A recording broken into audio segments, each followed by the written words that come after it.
उत्तर प्रदेश में 2027 के विधानसभा चुनाव को लेकर दो नए गठबंधन होते हुए दिखाई दे रहे हैं और साथ में एक गठबंधन टूटता हुआ भी दिखाई दे रहा है। वो गठबंधन जो 2024 में समाजवादी पार्टी और कांग्रेस के साथ मिलकर भारतीय जनता पार्टी को उत्तर प्रदेश में आधा करने का काम किया, अब उसमें दरार देखने को मिल रही है। और इसी के बीच एक खबर ये आ रही है कि कांग्रेस ने खुले तरीके से मायावती को ये ऑफर दे दिया है कि मायावती को वो कांग्रेस के साथ या मायावती को इंडिया ब्लॉक में शामिल करने का विचार कर रही है, शामिल करने की सोच रही है। कांग्रेस ने मायावती को यह ऑफर दिया है, बीएसपी को यह ऑफर दिया है कि मायावती के साथ वो गठबंधन कर सकते हैं। तो दूसरी तरफ आजाद समाज पार्टी या कहें चंद्रशेखर रावण ने भी अखिलेश यादव के साथ गठबंधन करने की मांग कर दी है। चंद्रशेखर रावण ने कहा कि जितनी आबादी दलित आबादी उत्तर प्रदेश में है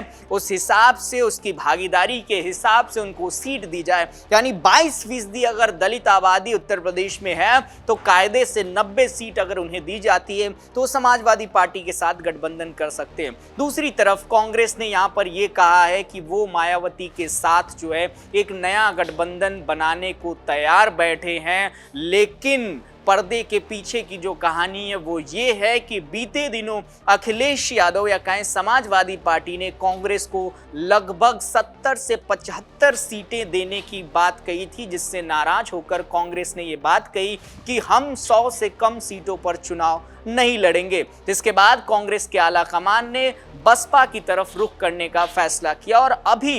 ये खबर निकल कर आ रही है कि बसपा से कांटेक्ट करने की भी कांग्रेस ने कोशिश की है और ये 2027 के समीकरण को बैठाने के लिए कांग्रेस ये चाह रही है कि बसपा के साथ 2027 के विधानसभा चुनाव में उतरे, ना कि उस साथी के साथ, उस समाजवादी पार्टी के साथ जिसके साथ 2024 के लोकसभा चुनाव में भारतीय जनता पार्टी को उत्तर प्रदेश में आधा करने का काम इन दोनों गठबंधनों ने किया था। इस नए गठबंधन से 2-3 नई चीजें निकल कर आ रही हैं। पहली ये कि वो इंडी गठबंधन जो दिल्ली में बैठा है वो पूरी तरीके से टूटता हुआ दिखाई देगा। दूसरी ये कि मायावती को इंडी गठबंधन में लाने के बाद एक फेस कहें कि एक चेहरा बनाने की कोशिश यहां पर राहुल गांधी की तरफ से की जा रही है। दोस्तों 2027 के चुनाव में महज कुछ महीने का वक्त बचा है, लेकिन उसके पहले गठबंधन बनने बिगड़ने का वो सिलसिला जारी हो चुका है, चालू हो चुका है, क्योंकि तमाम जो सीटों की मांग है वो चाहे कांग्रेस की तरफ से हो, वो चाहे चंद्रशेखर रावण की तरफ से हो, ये मांगे जो हैं एक नए गठबंधन बनाने की, नए गठबंधन तोड़ने की यहाँ पर कहें कि एक कवायद, एक लाइन, एक रूपरेखा तैयार कर रही है।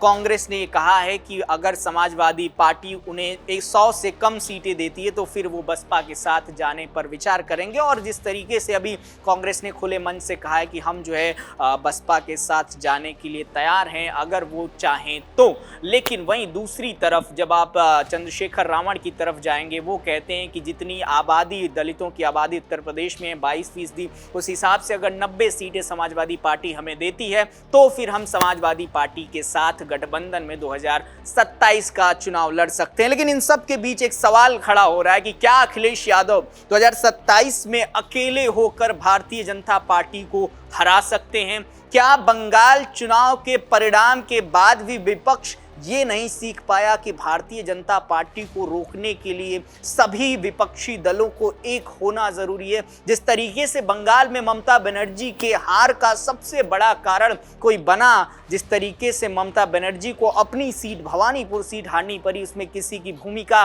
सबसे ज्यादा रही, जिसकी चर्चा जोर शोर से हो रही है, वो नाम राहुल गांधी का, कांग्रेस का है। क्या वैसा ही हाल, वैसा ही हश्ल यहां पर जो है उत्तर प्रदेश में होता हुआ दिखाई देगा? हालांकि उत्तर प्रदेश में समाजवादी पार्टी की सरकार नहीं है, भारतीय जनता पार्टी की सरकार है और भारतीय जनता पार्टी वो कॉन्फिडेंस लेवल बंगाल से लेकर उत्तर प्रदेश के चुनाव में आ रही है। तो ऐसे में सवाल ये भी उठ रहा है कि भारतीय जनता पार्टी के उस जीत के रथ को रोकने के लिए, योगी आदित्यनाथ को एक बार फिर से मुख्यमंत्री बनाने से रोकने के लिए क्या अखिलेश यादव अपने पुराने साथी को जाने देंगे, उस साथी को जाने देंगे जिसके साथ मिलकर वो देश की तीसरी सबसे बड़ी पार्टी बने थे? वैसे आपको क्या लगता है, क्या 2027 में दो नया गठबंधन, पहला हाथ और हाथी साथ आएंगे या फिर साइकिल या कहें केतली चंद्रशेखर रावण की पार्टी साथ आएगी। अगर ऐसा समीकरण बैठता है तो फिर उत्तर प्रदेश का जो सियासत है वो कौन सी करवट लेगा? अपना जवाब आप नीचे कमेंट सेक्शन में लिखकर बताइएगा। ऐसी तमाम खबरों के लिए देखते रहिए राष्ट्रवाणी।